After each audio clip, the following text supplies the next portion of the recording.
Hello friends, welcome to our channel. இன்றைக்கி வந்துட்டு நம்ம சாம்பார் வைக்க போகிறோம். சாம்பார் எப்படி இருக்குதுன்னு பார்க்கலாம் வாங்க. இந்த வீடியோவை முழுசாக பாருங்கள். ப்ளீஸ் நம்ம சேனலை சப்ஸ்கிரைப் பண்ணிவிட்டு பாருங்கள். இப்போ வந்து நான் துவரம்பருப்பு எடுத்து நல்லா வாஷ் பண்ணிவிட்டு தண்ணி ஊற்றி வச்சுருக்கோம். 10 நிமிஷமாக ஊறிட்டுருக்கு. இப்போ மஞ்சள்தூள் சேர்த்தாச்சு, உப்பு போட்டாச்சு, கொஞ்சமாக எண்ணெய் மட்டும் ஊற்றிக்கலாம். ஒரு ஸ்பூன் அளவுக்கு எண்ணெய் சேர்த்துக்கலாம். அவ்வளோதான். இப்போது குக்கர் மூடி போட்டு விசில் விட்டுடலாம். 3 விசில் விட்டால் வெந்துடும். பாருங்கள், குக்கர் மூடிட்டோம். குக்கர் மூடி வச்சு விசில் விட்டுடலாம். இப்போ பாருங்கள், விசில் தம் போயிடுச்சு. இப்போ திறந்துடலாம்.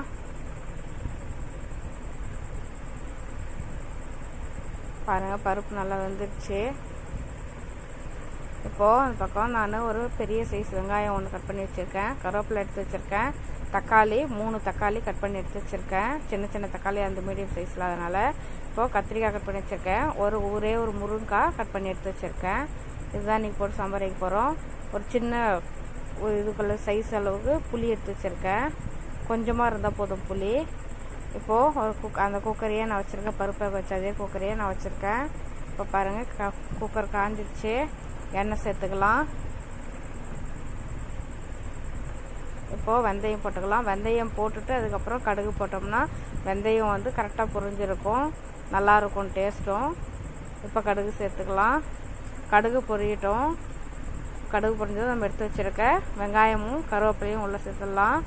இப்போ நல்லா வதக்கிக்கலாம்.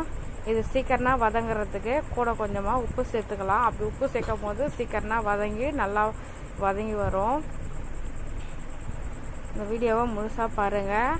அப்போ தான் நம்ம எப்படி செய்கிறோன்னு ஈஸியாக உங்களுக்கு புரியும். தெரியாதவங்க கூட செய்ய முடியும். பேச்சுலர்ஸ்லாம் கூட ஈஸியாக செஞ்சிட முடியும்.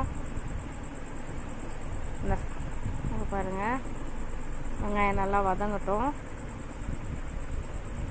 வெங்காயம் இந்த அளவுக்கு வதங்கினதுக்கப்புறமா தக்காளி சேர்க்கணும். இப்போ தக்காளி சேர்த்துடலாம். தக்காளி சேர்த்துட்டு தக்காளி நல்லா மசிஞ்சு வர அளவுக்கு வதக்கிக்கலாம். பாருங்கள், தக்காளி இந்த அளவுக்கு வதங்கியிருக்கு.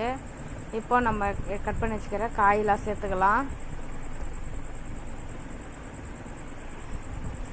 தண்ணியெல்லாம் எடுத்துட்டு நல்லா சேர்த்துக்கோங்க. சேர்த்துட்டு நல்லா வதக்கி விட்டுக்கலாம்.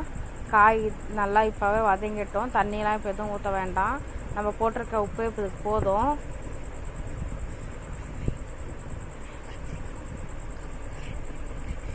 இதில் இப்போ நான் கத்திரிக்காயும் முருங்கைக்காய் மட்டும்தான் ஆட் பண்ணியிருக்கேன். உங்களுக்கு இது கூட வேணால் வேறு எதாவது காயினா கூட ஆட் பண்ணிக்கலாம். ஆனால் இப்போ நான் 10 கத்திரிக்காய் சாம்பார் தான், அதனால் முருங்கைக்காய் மட்டும் கொஞ்சமாக தான் சேர்த்துருக்கேன். அதுவே சின்ன முருங்கைக்காயாக. குழம்பு மிளகாத்தூள் இது வந்துட்டு நம்ம எல்லாத்துக்கும் யூஸ் பண்ணுற குழம்பு மிளகாத்தூள் போட்டு ஒரு வதக்கிட்டு தண்ணி தேவையான அளவுக்கு ஊற்றிக்கலாம். இப்போ நான் காய் முழுகிற அளவுக்கு ஊற்றி காய் வேக வைக்க போகிறேன். மிளகாத்தூள் வந்து இது குழம்பு மிளகாத்தூள் தான், வேறு மிளகாத்தூள் எதுவும் சேர்க்கலை. பாருங்கள், குழம்பு கொதிச்சிடுச்சு. காய் நல்லா வெந்து வரட்டும். பாருங்கள்,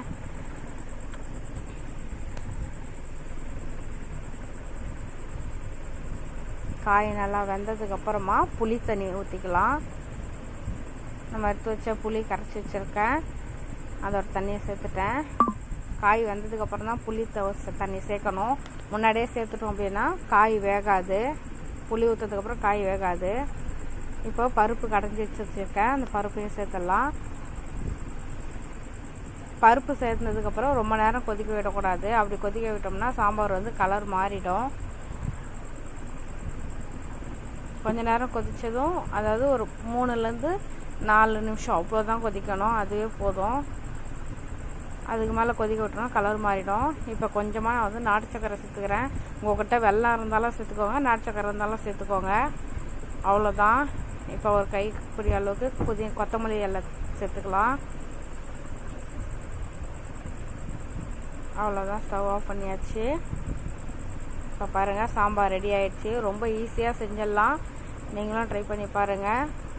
உங்களுக்கு இந்த சாம்பார் பிடிச்சிருந்துச்சுன்னா கமெண்ட் பண்ணுங்கள், லைக் பண்ணுங்கள், ஷேர் பண்ணுங்கள். மறக்காமல் நம்ம சேனலை சப்ஸ்கிரைப் பண்ணி வச்சுக்கோங்க. நம்ம சேனலை பார்க்குறீங்க ஆனால் சப்ஸ்கிரைப் பண்ண மறந்துடுறீங்க. ப்ளீஸ் சப்ஸ்கிரைப் பண்ணிக்கோங்க.